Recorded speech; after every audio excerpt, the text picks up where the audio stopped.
So there are 2 readathons that I'm very excited to be a part of. Well, not like hosting, but just in general, just enjoying it. 2 of my friends on YouTube are having some readathons that I'm really excited about. So I have actually made some fun little pages in my reading journal for them. So the first one is the Southern Charm Readathon that is all month long of May, and it is hosted by book lover Amanda, Chrissy's Purple Library, Read for the Sky, Pretty Little Paperbacks, Miriam Elizabeth Reads, and Lindsay Lou Lemus. And I will link all of their YouTube channels, and I think Lindsay Lee Loomis is only on Instagram, but I will link her Instagram as well. So check them all out. I know all of them except for Lindsay Lou Lemus. I might know her though on Instagram. I don't know, I'll have to double check, but we might already know each other. But that readathon, plus I'm also gonna try to join in the protagonist pub. She is doing a readathon during the month of May, which is called NetGalley CatchUp Challenge. And I really need to read more NetGalley, so I'm like, yes, absolutely, I'm going to be joining in that one if at all possible. Even if I just read one, I am good with that. So I will most likely be reading my NetGalley books probably in the last 2 weeks of May. First 2 weeks of May, I'm going to try to get to most of the Southern Charm Readathon because those are books that I actually already have planned, and I try to fit them wherever I could. So let's go ahead and talk about the books that I'll be reading for those. So some of these actually already made it onto my game TBR, which I played. I will link that down below as well if you want to check it out. But without further ado, let's go ahead and see what books that I am going to be reading. So I have it all in here, which is great. So the first prompt was Bless Your Heart, an emotional or heartwarming book. Oh, by the way, even though I don't have a Southern accent, I did grow up in the South. I grew up in Texas for over 6 years of my childhood, so I did have an accent for a long time. I don't have it anymore, not too much, but you still might catch a few words here and there.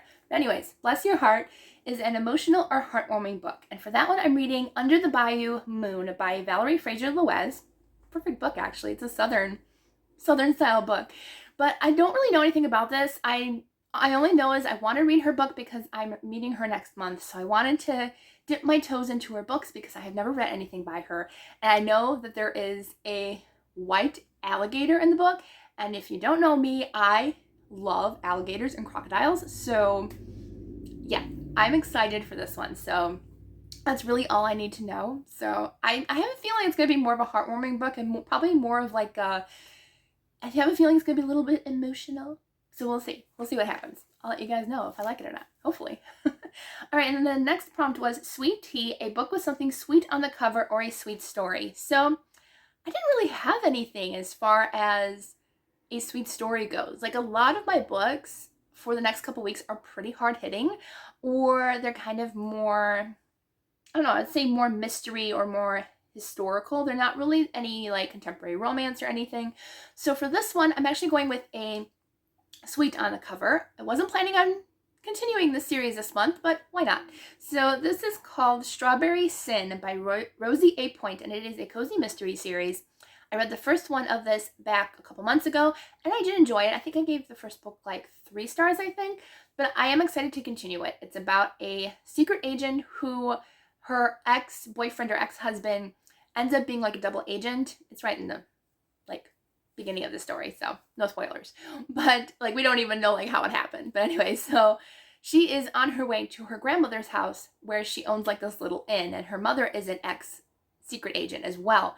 And so she's supposed to stay out of the limelight and out of, you know, the public eye because she's supposed to remain hidden while they try to, you know, arrest her ex-boyfriend. So she goes there and ends up having a dead body. So she's trying to help solve it while also trying not to be in the newspapers. So I am enjoying it. And that's what I'm going to continue because I think it has a cupcake on the cover, if I'm not mistaken. I think they all do. So it definitely has a sweet thing on the cover. All right, next prompt is Hot as Blue Blazes, a book with a hot setting. And for that one was super easy. And pretty much any biblical fiction would work. So I'm going to be reading The Pharaoh's Daughter by Misu Andrews. I am going to be buddy reading the second book, which is Miriam, with my friend Teresa over at Sweet Tea Reads. I will link her channel down below. But I have to read the first book first in order to get to that one. So I'm hoping to read that one this week. But, I mean, it's Pharaoh's Daughter. It's all about her finding Moses and adopting him. It is biblical fiction, but I know Misu, she really tries hard to stay with the main story focal points. But it's still fiction, so just remember that. But I do absolutely love Misu's books. I love her books, and I only have a few more books to read before I have actually read all of her books to date, so yay. All right, the next prompt is, oh, and of course that takes place in Egypt, so it's hot. All right, next one is Heavens to Betsy, a mystery or thriller that will shock you. And for that one, I'm going to be reading The Vanishing at Castle Moreau by Jamie Jo Wright. That is her newest release, and I'm currently reading it. I just started it, but her books are all dual timeline. They have a mystery involved, and I really enjoy her books. I definitely give them anywhere between 3 and 5 stars. Like, they're all like really good. I really enjoy them all. I've given none under 3 stars because I really do like them all, and only one was a 3 star, so far. But I have a really feeling that I'm gonna like this one. So it's a dual timeline based in like this like kind of interesting creepy castle in the middle of, I think it's Wisconsin, I think. And yeah, it's like a weird spot for a castle. Like, you think England, but no, it's right in Wisconsin in the backwoods somewhere. But I just think it's gonna be a fun time, and I know Jamie Jo Wright, her books are a little creepy, so it's not creepy at the moment. The first couple pages were creepy, like right away, and so I was like, okay, I cannot read this at night. At least the first couple pages were like, nope. But reading it now is not creepy. It was just the first couple pages were like, whoa. But honestly, not that creepy. Her books can get creepy, but they're not like, gonna give you nightmares creepy. But they do have a creepy aspect to them, and that's why I like her books, because they're fun. All right, so the next prompt was Free Space Thanks to Southern Hospitality. And for that one, I didn't pick a book anyways.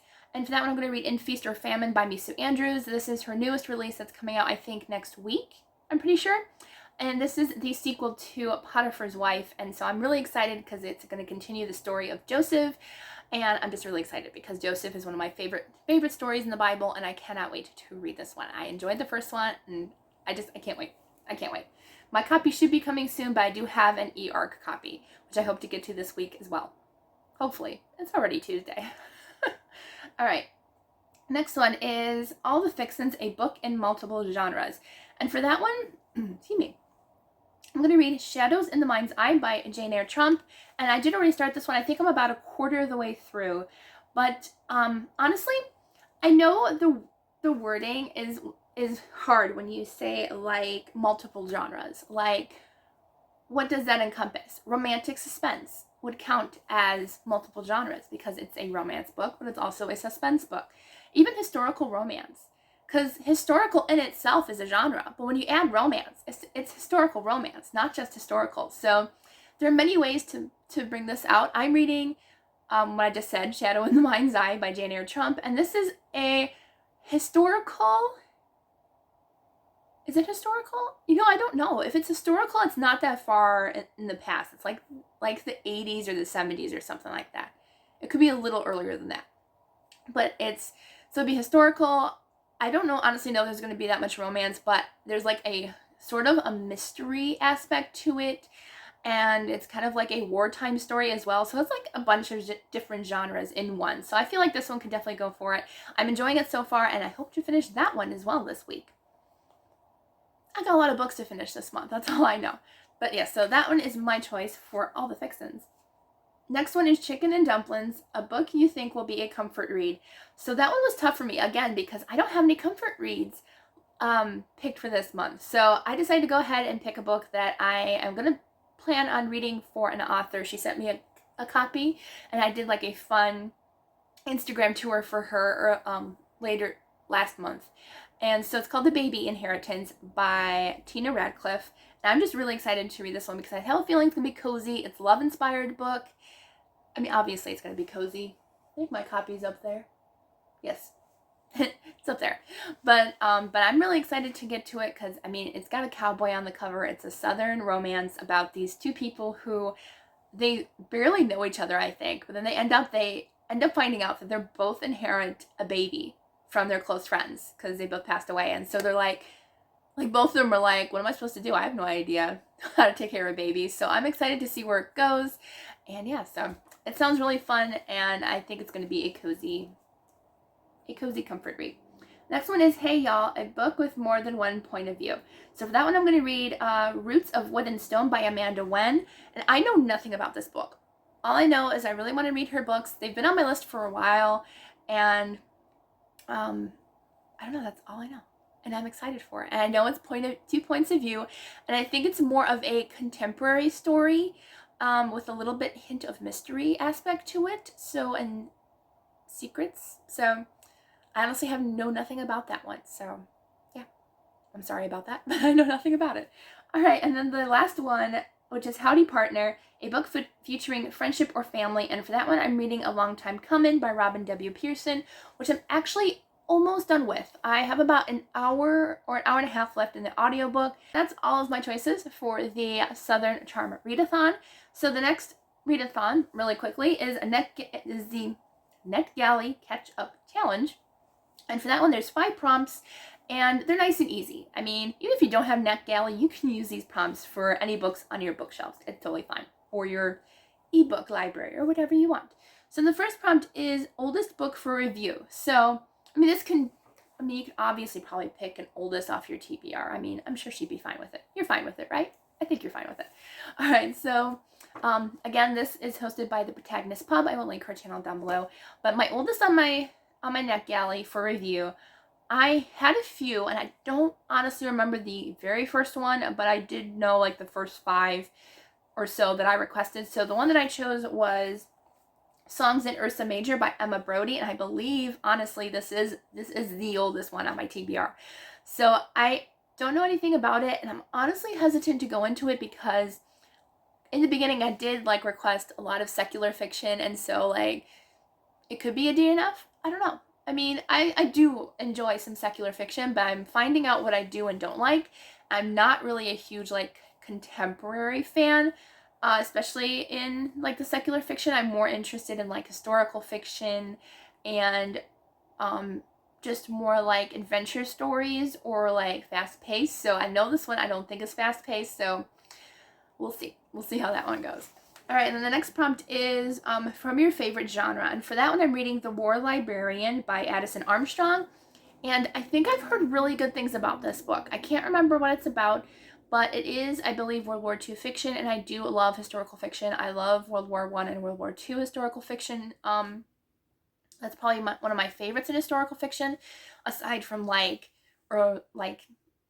1800s and early 1900s. But yeah, so I'm excited. It has to do with a librarian, so it's got to be good, right? Hopefully. Okay, next prompt is a book you were excited for. So past tense. So one that I was excited for that I never got to was Still My Forever by Kim Vogel Sawyer. This is a Christian fiction romance book, historical romance.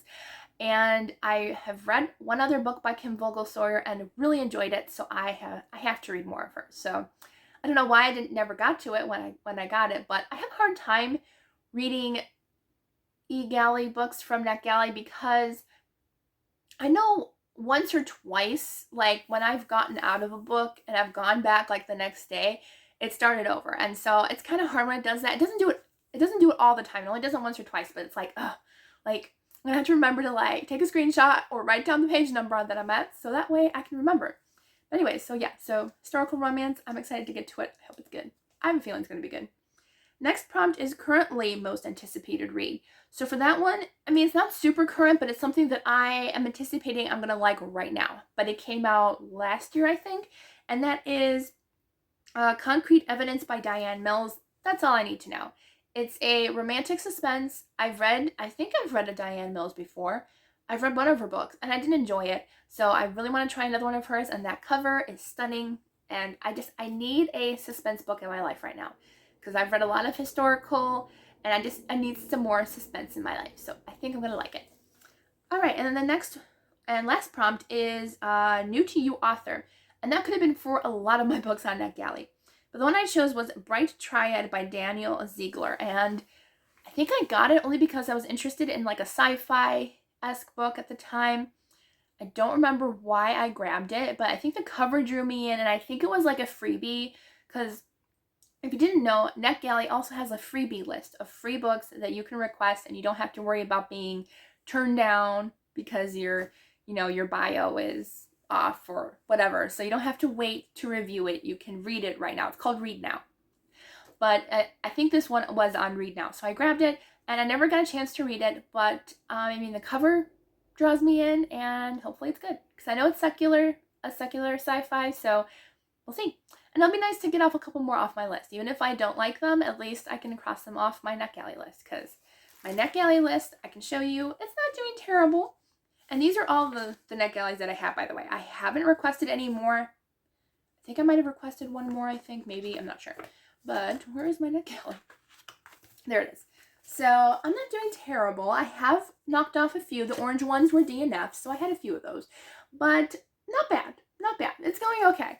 All right, so those are all my books for both readathons. So let me know if you're joining one or both, or you're not, and let me know if there's other readathons. I mean, let me know if there's readathons I know nothing about. So I'd love to know if you know about any other readathons happening in May, or honestly any time in the year, because I would love to know and check them out and maybe join in, because readathons are some of the best things about YouTube, so I get excited when there's readathons. All right, so I hope you all have a wonderful day, and I'll see you all in the next video.